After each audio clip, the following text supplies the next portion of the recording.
Technology বা infrastructure দিয়ে নয়। কারণ এটা তো ঘটনা যে বাংলায় গত 40, 50, 60 বছর ধরে পুলিশ তার সম্মানটা পাননি। কারণ আপনারা শুনেছেন আগে একটা হাসি মজার কথা বলা হতো পুলিশকে নিয়ে, যে পুলিশ তুমি যতই মারো তোমার মাইনে 200 মারো। পুলিশের সম্পর্কে তথাকথিত বামপন্থী বিপ্লবীদের কি আইডিয়া ছিল সেটাও আমরা দেখেছি। আর গত 15 বছরে তৃণমূলের সময় আমরা তো দেখলাম যে পুলিশ কমিশনার খালি পায়ে কালীঘাটের মহাদেবী বাড়িতে খিচুড়ি বিতরণ করছে। আমি এই প্রসঙ্গে আপনাকে খুব একটা ছোট্ট উদাহরণ দেই যে পুলিশ শুধু টেকনোলজি বা ওয়েপন বা ইনফ্রাস্ট্রাকচার নিয়ে চলে না। উত্তরপ্রদেশকে একসময় ভারতবর্ষের সবথেকে অপরাধপ্রবণ রাজ্য বলা হতো। তার কারণ আপনারা কেউই গুগল সার্চ করলে পেয়ে যাবেন, কুখ্যাত অপরাধী আতিক আহমেদ খানের গ্রেট ডেন কুকুরের সঙ্গে তৎকালীন মুখ্যমন্ত্রী মুলায়ম সিং যাদব একটি পাবলিক ফোরামে স্টেজের ওপর মুলায়ম সিং যাদব কুকুরের সঙ্গে হাত মেলাচ্ছে। কার? আতিক আহমেদ খান, সমাজবাদী পার্টির সাংসদ, যার বিরুদ্ধে 117টা হত্যার কেস ছিল। তার পরিণামেই ওই আতিক আহমেদ খান একজন পুলিশের সাব ইন্সপেক্টরকে মেরে, আমি দুঃখের সঙ্গে বলতে বাধ্য হচ্ছি, তার চামড়া ছাড়িয়ে আনস্ক্রিন করে তাকে ল্যাম্পপোস্টে ঝুলিয়ে দিয়ে ফোন করেছিল এসপিকে, কাপ্তান তু লে যা। এই ছিল বাংলার অবস্থা। ওই বীরভূমের বাঘ বা মাথায় আবার অক্সিজেন কম যায়, সে পুলিশকে এবং তার ফ্যামিলি তুলে কি কি গালিগালাজ করেছেন সবাই জানেন। অন ক্যামেরা বলেছে পুলিশকে বোম মারতে, আর তার বিরুদ্ধে ব্যবস্থা হয়নি। সে বীরভূমের সব থেকে বড় সমাজসেবক। শেখ শাহজাহানও তাই, পুলিশ কমিশনার খিচুড়ি বিতরণ করছে। এটা ছিল পশ্চিমবঙ্গ। আর তার পার্কলেট ডাউন হয়েছে নিচে, যেখানে মুখ্যমন্ত্রী শপথ নেওয়ার পরেই বলেন যে আমি বাংলার গুন্ডা কন্ট্রোল করি। তো বোঝা যায় যে তার 15 বছর পুলিশের উপর তার কি রিয়াকশন ছিল।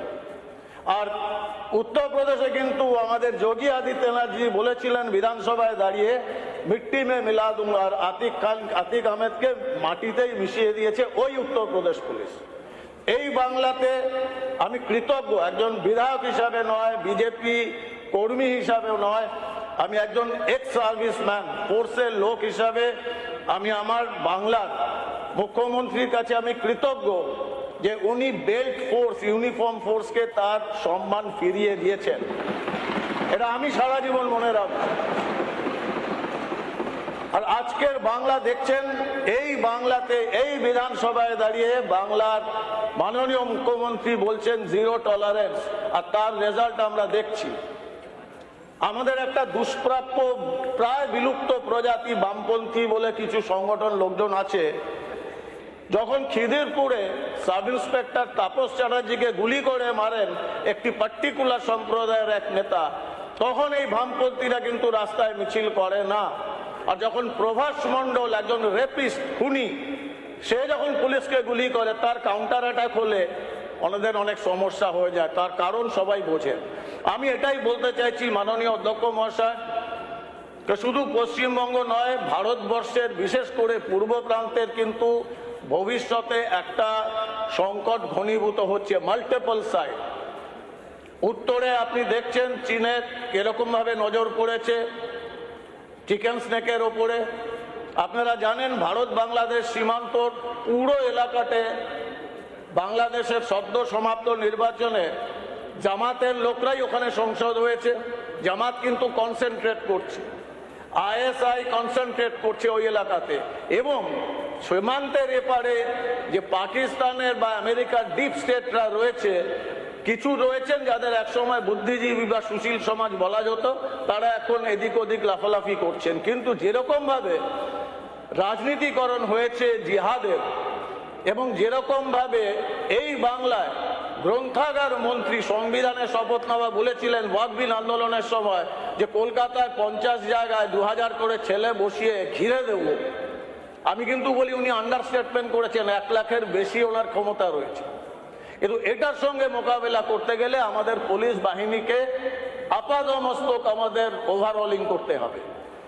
এরকম ইনফ্রাস্ট্রাকচার ডেভেলপমেন্ট হচ্ছে, সেটা নিয়ে বিস্তারিত বলা যাবে নিশ্চয়ই কখনো। পুলিশের মানব নানা ধরনের কন্টেন্ট দেখার জন্য লাইক করুন, শেয়ার করুন আমাদের ফেসবুক পেজ, সাবস্ক্রাইব করুন আমাদের ইউটিউব চ্যানেল। পাশাপাশি অন্যান্য ব্রেকিং নিউজের জন্য অবশ্যই চোখ রাখুন রিপাবলিক বাংলায়।